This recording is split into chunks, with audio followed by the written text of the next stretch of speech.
నీ బిడ్డలు నువ్వు ఎలా పెంచుతున్నావు? ఒక మానవ బాంబుగా పెంచుతున్నావా? ఒక ఉగ్రవాదిగా పెంచుతున్నావా? రాజీవ్ గాంధీని చంపిన దానులా బెల్ట్ బాంబు కట్టుకొని తను చచ్చిపోతూ చుట్టూ ఉన్న అనేక మందిని చంపే ఒక ఆయుధంగా తయారు చేస్తున్నావా నీ బిడ్డని? 500 కిలోమీటర్ల వేగంతో WTC టవర్ను గుద్దుతుంది వాడు, అట్టా గుద్దుతున్నాడు. బిన్ లాడెన్ ఎలాంటి ట్రైనింగ్ ఇచ్చాడు వాడికి? అమరత్వం, నేను వెళ్ళిపోతున్నాను వైకుంఠానికి అనుకుంటున్నాడు వాడు, నాది వీరమరణం అనుకుంటున్నాడు.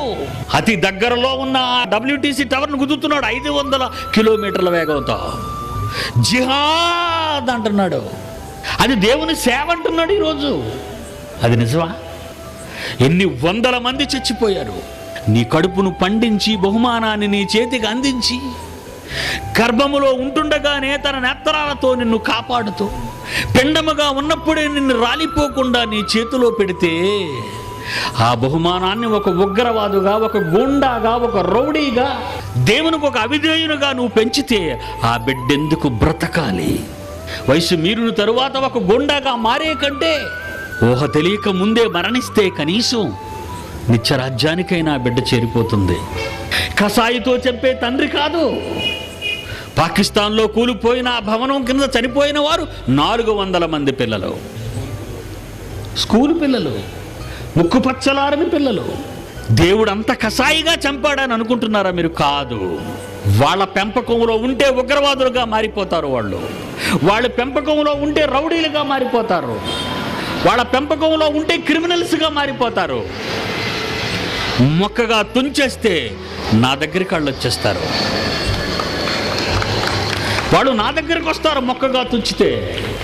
అది ఆయన కోరిక, అది ఆయన ప్రేమ, అది ఆయన మంచితనం. ఒక ప్రక్క ఆయన క్రూరత్వం అనుకుంటున్నావు, ఒక పక్క ఆయన చేసి హింస అనుకుంటున్నావు. ఎవరి బిడ్డైనా మరణిస్తే ఏమని ఏడుస్తుందో తెలుసండి? తల్లి రొమ్ము కొట్టుకొని ముందు నిందించేది ఎవరినో తెలుసా? దేవుణ్ణండి.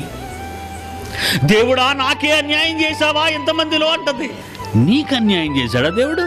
కడుపు పండించి చక్కటి అందమైన సజీవమైన రూపాన్ని నీ చేతికిస్తే ఏం చేసావమ్మా?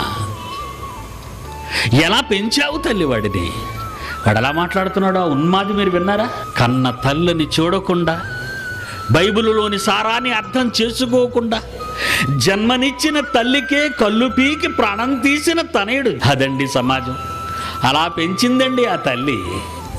ఈరోజు తల్లులు, తండ్రులు మీ పిల్లలకు కోపం రేపక ప్రభు యొక్క శిక్షణలో మీ పిల్లలను పెంచుతున్నారా? అలా పెంచకపోతే ఆ స్లాబ్ కూలిపోవటమే మంచిది.